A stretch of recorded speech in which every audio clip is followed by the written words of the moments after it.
मुट्ठी से ये बालू सरक जाने को कहती है, क्योंकि ये जिंदगी मुझसे भी थक जाने को कहती है। और जिसे हम ओढ़ कर निकले थे आगाज़े जवानी में, जिसे हम ओढ़ कर निकले थे आगाज़े जवानी में, वो चादर जिंदगी की अब मसक जाने को कहती है। मैं अपनी लड़खड़ाहट से परेशान हूँ, मगर पोती मेरी उंगली पकड़कर दूर तक जाने को कहती है।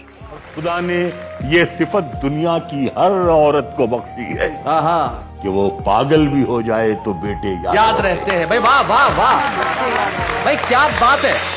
सकती है हवस दिन रात सोने की दुकानों में, गरीबी कान छिदवाती है तिनका डाल देती है। भाई क्या बात है। भाई वाह वाह वाह वाह। जिसको हर हाल में बख्शेगा उजाला अपना, चांद रिश्ते में नहीं लगता है मामा अपना।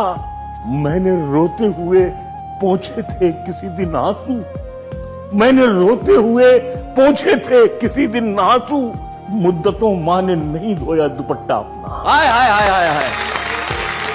ऐसा कर्ज है जो मैं अदा कर ही नहीं सकता, मैं जब तक घर न लौटूं मेरी माँ सजदे में रहती। हाय हाय हाय हाय हाय। भाई क्या बात है मनोहर भाई, वाह वाह वाह वाह। तो घर मिला हिस्से में या कोई दुकान आई, मैं घर में सबसे छोटा था, मेरे हिस्से में माँ आई। क्या बात है भाई, वाह वाह वाह वाह वाह वाह वाह। मेरे गुनाहों को वो धो देती है, इस तरह मेरे गुनाहों को धो देती है। माँ बहुत गुस्से में होती है तो रो देती है। क्या बात है, वाह वाह। माँ बहुत